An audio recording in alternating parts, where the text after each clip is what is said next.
Hi எல்லாருக்கும் வணக்கம். இன்னைக்கு மம்மிஸ் லஞ்ச் பாக்ஸ்ல என்ன ரெசிபி பார்க்க போறோம் அப்படின்னு பாத்தீங்கன்னா, நம்ம எல்லாரும் அன்றாட வாழ்க்கையில அப்பப்போ பாக்குற ஒரு உணவு. இது பார்த்தா சாப்பிடணும்னு ஆசைப்படுற ஒரு உணவு. ஆனா இருந்தாலும் வெளியில சாப்பிட்டா ஹைஜீன் இல்லையேன்னு நினைக்கிறது. ஆனா வீட்டுல ட்ரை பண்ணா வரவே வராது. அது என்ன அப்படின்னா பரோட்டா.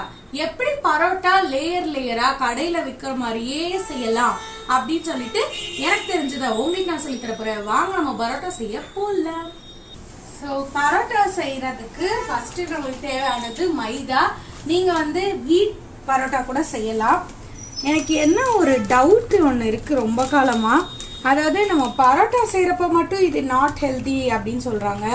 பட் பிரெட் சாப்பிட்றாங்க, கேக் சாப்பிட்றாங்க, பிஸ்கெட் சாப்பிட்றோம், பேக்கரிஸ் எல்லாம் நல்லா தான் ரன் ஆகுது.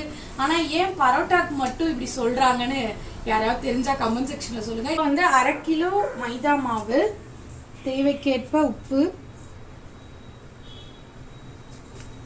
அதுக்கப்புறம் பாத்தீங்கன்னா பரோட்டாக்கு ரொம்ப தேவையானது பாத்தீங்கன்னா எண்ணெய். எண்ணெய் நிறைய ஊற்றணும், அப்பதான் லேயர் நல்லா வரும். ஸோ இதில் நான் முட்டை ஆட் பண்ணுறேன். உங்களுக்கு நீங்கள் வெஜிடேரியனாக இருந்தால் இல்லை முட்டை சாப்பிட மாட்டிங்கன்னா தவிர்த்துக்கலாம்.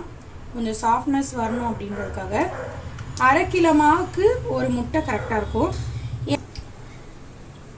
எனக்கு பர்சனலாக பார்த்தீங்கன்னா இந்த மஞ்சக்கரு போட வேண்டாம், மஞ்சக்கரு போட்டால் கொஞ்சம் கலர் மாறும், அதை எடுத்து வச்சிருங்க அப்படின்லாம் ஒவ்வொரு ரெசிபியில் சொல்லுவாங்க. ஆனால் அதை நான் கேட்கவே மாட்டேன். ஏன்னு வச்சுக்கோங்க, மஞ்சக்கரு போட்டால் என்ன லைட்டாக அது கோல்டன் கலரில் ஆகும், அதுவும் பார்க்க நல்லா தான் இருக்கும். அதுக்காக நம்ம அதை எடுத்தோம்னா அது கீழே ஊற்றிடும், மேலே ஊற்றிடும், அதை என்ன பண்ணுறதுன்னு தெரியாது. அதனால அதையும் சேர்த்தே போட்டுடலாம். இப்போ என்ன தப்பு இல்லைல்ல. இப்போ இதை நம்ம வாட்டர் ஊற்றி மிக்ஸ் பண்ண போகிறோம். எப்படி நம்ம சப்பாத்திக்கு மாவு பிசைவோமோ அதே மாதிரி தான்.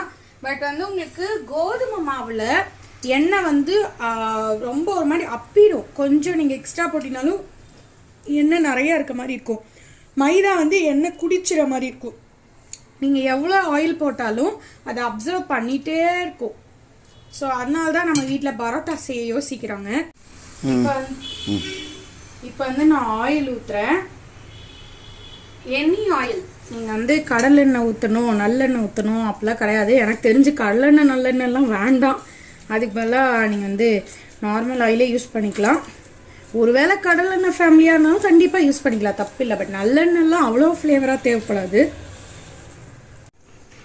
இப்போது இந்த ஸ்டேஜ் பாருங்கள். இப்படி பிரிக்கிறப்ப உங்களுக்கு என்ன சொல்கிறது, இப்படி வருது. பட் நம்மளோட இது ஷீட்டு மாதிரி ஆகணும். ஒரு மாதிரி அந்த மாவு இப்போ இப்படி பிக்கிறப்ப இப்படி பிரிஞ்சு வரக்கூடாது. அப்படி லாங்காக இப்படி இழுத்தா என்ன சொல்ற, சீஸ் எப்படி வரும் அந்த மாதிரி வரணும். ஸோ அந்த அளவுக்கு நம்ம பிசையணும், அடிச்சு பிசையணும். என்ன நினைச்சுக்கிட்டாடி? உங்களை நினைக்க மாட்டேனே. யாரை நினைச்சா அப்புறம் அடிக்கிறியோ அடி. நான் என்னையே நினைச்சு அடிச்சுக்கிறேன். ஏன் இந்த உலகத்துல பிறந்த, ஏன் பொம்பளை பிள்ளையா பிறந்த. இப்ப பாருங்க, இந்த மாவு ஃபுல்லா நம்ம பிசைஞ்சிட்டோம்.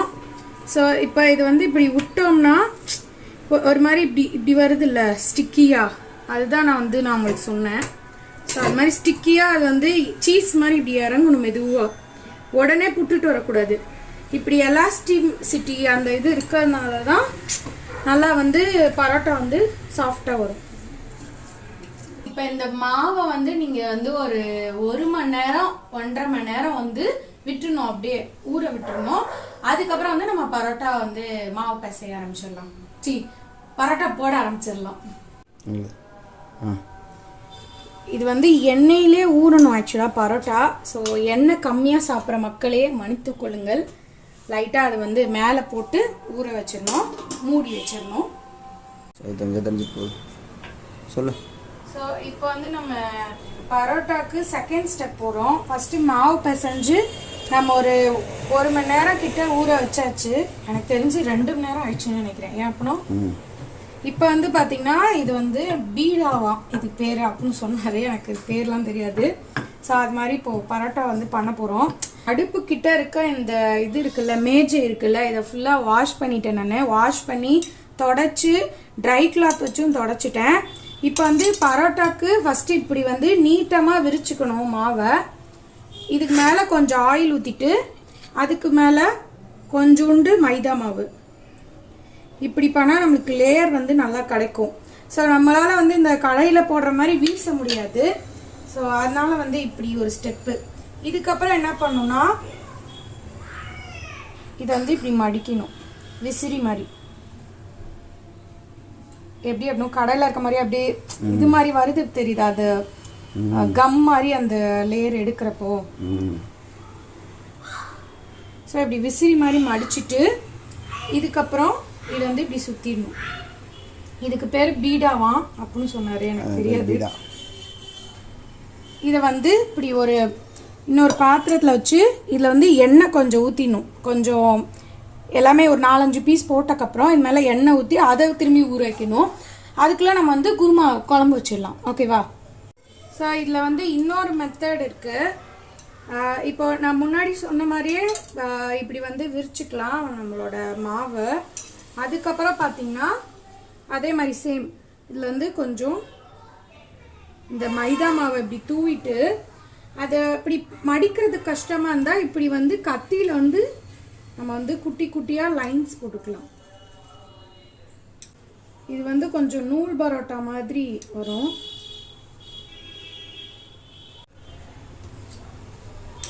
ஓகேவா? அதுக்கப்புறம் என்ன பண்ணணும், இதெல்லாம் சேர்க்கணும்.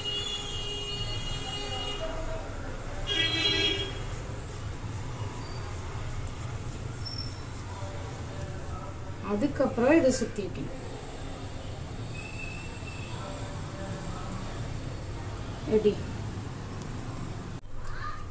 இப்போ கடையிலலாம் பார்த்தீங்கன்னா இந்த மேஜை மேலேயே எண்ணெயை போட்டு இதை வந்து வச்சுருப்பாங்க, இந்த பீடாவா அது பிடிச்சி. அப்போ என்ன ஆகும்னா அந்த எண்ணெயெல்லாம் அந்த கீழே தான் வேஸ்ட் ஆகும். நம்ம என்ன பண்ணுறோன்னா இந்த மாதிரி ஒரு டப்பாக்குள்ளே போட்டு மேலே வந்து எண்ணெய் வந்து ஊற்றிருக்கோம் லைட்டாக. ஸோ ஒரு 2 ஸ்பூன் எண்ணெய் வந்து மேலே ஊற்றிருக்கேன். இது வந்து இப்போ மிச்சம் இதுக்குள்ளே இருக்க எண்ணெய் இருக்குல்ல, இதை வந்து நம்ம பரோட்டா போடுறப்ப அதை திரும்பி யூஸ் பண்ணிப்போம். இது எதுவுமே நம்ம வேஸ்ட் பண்ண போகிறதில்ல.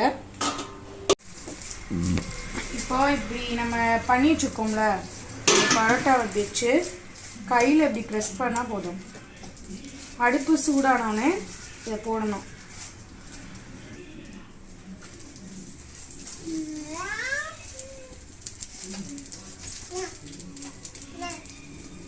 புரோட்டா போடுறது இங்கே உட்காந்து வேடிக்கை பார்த்துட்டு இருக்கு இந்த ரோமா. இதில் இருக்க எண்ணெயே வந்து திரும்பி பரோட்டா வந்து போடுறதுக்கு யூஸ் பண்ணிக்கலாம். இதுக்கு ஊற வைக்கிறதுக்கு ஊற்றின எண்ணெய் இதெல்லாம். லேயர் பார்த்தீங்களா? ஓ, தனித்தனியாக இருக்காதா லேயரா? அது எங்கள் லேயர்னா என்னன்னு தெரியாதா? You don't know English? இப்படி வரதுதான் லேயரு. அப்படி வந்தால் தான் பரோட்டா. கொதிக்க கொதிக்க பரோட்டாவை இந்த மாதிரி இது பண்ணோன்னா எப்படி பார்த்தீங்களா? இங்கே திஸ் இஸ் கால் பரோட்டா. உண்மையாக கடலை போடுற மாதிரி இப்படி லேயர் லேயராக ஒன்றும் எக்ஸ்பெக்ட் பண்ணவே இல்லை. இது நம்ம கத்தி வச்சுக்கிடணும்ல, அந்த பரோட்டா இங்கே பாருங்க. கத்தி வச்சுக்கிடணும்ல, அது மெல்லிசா இருக்கு தெரியுதா? இல்லைன்னா பெருசு பெருசாக இருந்திருக்கும் அந்த லேயரு. ஓகே, சரி, நான் சீக்கிரம் போய் ரெடி ஆகிட்டு வரேன் சாப்பிட்றதுக்கு. ஓகே. இப்போதான் சூப்பராக போய் ஒரு குளியில் போட்டு வந்தேன். போட்டோடனே சரசோட பரோட்டா ரெடி ஆயிடுச்சு. பரோட்டா பாருங்கள், சும்மா லேயர் லேயராக சரசோட மாதிரி உதிரி உதிரியாக வருது. இதெல்லாம் ஹோட்டலில் சாப்பிட்டா தான் இப்படி வரும். எல்லா பரோட்டாவும் பாருங்கள் நல்லா லேயர் லேயராக சூப்பராக ஸ்பாஞ்சியாக ரெடி ஆகிருக்கு. இது வந்து ஹோட்டலில் இருக்க மாதிரியே இருக்குது. அதே பரோட்டா வச்சு நம்ம வீட்டில் முட்டை பரோட்டா செஞ்சுருக்கோம். இந்த முட்டை பரோட்டா பாருங்கள், வெங்காயம் தக்காளி எல்லா ஐட்டமும் போட்டு முட்டையை போய் நம்ம வீட்டிலே செஞ்சது. ரொம்ப சாஃப்டாக இருக்குது பார்த்தீங்களா? இதுவும் வீட்டில் செஞ்ச முட்டை பரோட்டா தான். ஸோ இதோட நம்ம டேஸ்ட் பண்ணுறதுக்கு யூஸ் பண்ணுற குழம்பு பார்த்தீங்கன்னா காளான் குழம்பு. அட்டகாசமான காளான் போட்ட ஒரு காளான் கறி குழம்பு மாதிரி இருக்க ஒரு காளான் குழம்பு. அதுலேயே வந்து பார்த்தீங்கன்னா இந்த கலக்கியும் போட்டது அந்த காளான் குழம்புல. எல்லாத்தையும் எப்படி டேஸ்ட் பண்ணுறோம் அப்படின்னு நம்ம இப்போ பார்க்க போகிறோம். ஃபஸ்ட்டு முட்டை பரோட்டா. ஒரு முட்டை பரோட்டா வந்து ஒரு பரோட்டாவோட டேஸ்ட் இருந்தால் தான் முட்டை பரோட்டா வேறு லெவலில் இருக்கும். ஃபஸ்ட்டு பைட் முட்டை பரோட்டாவோட போகலாம். சான்ஸே இல்லை, எனக்கு முட்டை பரோட்டா பைத்தியம். நான் கடையில் சாப்பிட்டா எப்படி இருக்குமோ அதே மாதிரி ஒரு முட்டை பரோட்டா, டாப் கிளாஸான ஒரு முட்டை பரோட்டா. கண்டிப்பாக இந்த ரெசிபி பரோட்டா ரெசிபியும் சரி முட்டை பரோட்டா ரெசிபியும் சரி நீங்கள் வீட்டில் ட்ரை பண்ணலாம். அந்த அளவுக்கு ஒரு டாப் கிளாஸான ஒரு ஃபுட்டு பரோட்டா. ஆனால் டேஸ்ட் நம்மளுக்கு அடிக்ட் ஆயிடுவோம். வெளியில் சாப்பிட்றத வீட்டில் செஞ்சு சாப்பிட்டா சூப்பராக இருக்கும். கண்டிப்பாக இந்த ரெசிபி உங்களுக்கு பிடிச்சிருக்குன்னு நினைக்கிறேன். இதே மாதிரி நிறைய ரெசிபி வீடியோஸ் பார்க்க நீங்கள் மம்மிஸ் லஞ்ச் பாக்ஸ் வீடியோ மறக்காமல் சப்ஸ்கிரைப் பண்ணுங்கள். என் பிள்ளைங்க நான் சாப்பிட்றத பார்த்து ரசிச்சிட்டு இருக்காங்க.